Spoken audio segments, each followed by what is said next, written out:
Hello, Dragon Riders, readers, and Chosen. This week we are talking about reading deeply and religiously, and it is a huge, broad topic. And so I have this week chosen to present on The Chosen by Chaim Potok. Now, this is a very special book to me. It's near and dear to my heart, and uh, and I'll tell you why. First of all, imagine young Sister Millard, 14 years old, and she was living in a, I hate talking in the third person, it's very strange, but she was living in a very small farming community in Idaho. And she stumbled across this book. She was an avid reader. And I, at that point, read, it wasn't this one, it was My Name is Asher Lev. But I read this book by Chaim Potok. And so here I was, small farming community in Idaho, and was transported to 1930s Bronx in a Jewish quarter there. A little background about Chaim Potok. He was a Jewish scholar turned novelist. He wrote many, many different books. The Chosen is one, and My Name is Asher Lev. They're both wildly renowned. I put on here so you could see the many different covers. This is just a portion of the covers that have been published. This book was published in 1967. So we haven't got to our historic fiction yet, but even though it takes place in the 20s and 30s, it was historic fiction when it was written because it was written in the 60s. So just keep that in mind, and I will get to it. So in this book, this boy, you can see him right there, his name is Reuven, and he is a modern Jew, which means that when he goes to school, he goes to a Jewish school, and he learns the traditional Jewish studies, like they study the Torah and their scripture, but they also have a big portion of their day which studies normal American subjects like math and English and all of these different things. So Reuven lives in the Bronx, and he is on his school's baseball team. So they go to have this game against a different yeshiva, and the different yeshiva is not a modern Jewish yeshiva. They are the Jews that have the side curls, and the Hasidic Jews. So something this book taught me was, even though, just like a lot of Christians' religions don't necessarily get along, there is some animosity between the different factions of Judaism also. So they go to this baseball game, and in it, Danny Saunders, that's the other kid, if you see in the pictures here, here's Danny right here. And he's an Hasidic Jew. And he goes to this baseball game, and I'm just going to read you a little passage. Oh, that's not the right one. Sorry, I have a whole bunch of things marked in my book, and that was the wrong one. Okay. So the Hasidic team doesn't seem to be very good, except their one player, Danny Saunders. So he says here, and at one point, Danny had said that he was going to kill the other team. And he used a word, and I probably won't pronounce it right, but it's called epikoros. So it says here,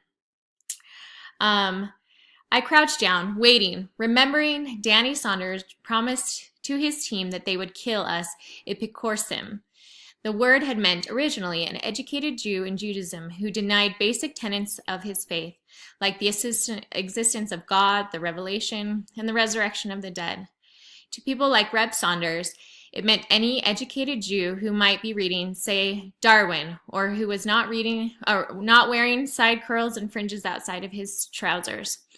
I was Epikuros to Danny Saunders, despite my belief in God and Torah, because I did not have side curls and I was attending a school where too many English subjects were offered.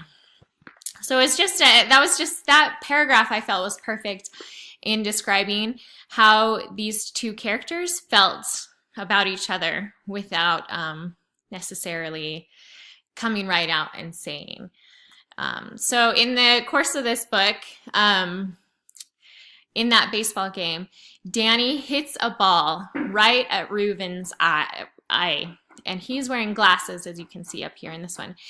And the glass from his glasses go into his eye, and for a large portion of the book, you don't know if Reuven is going to be blind or not. So, so that's how the story starts. And of course, Danny actually, well, of course, he comes to see Reuven in the hospital, and Reuven's of course just angry and upset and refuses to talk to him. But Danny comes back, and they actually strike up this very unique and unrestrained friendship that is something nobody would have anticipated.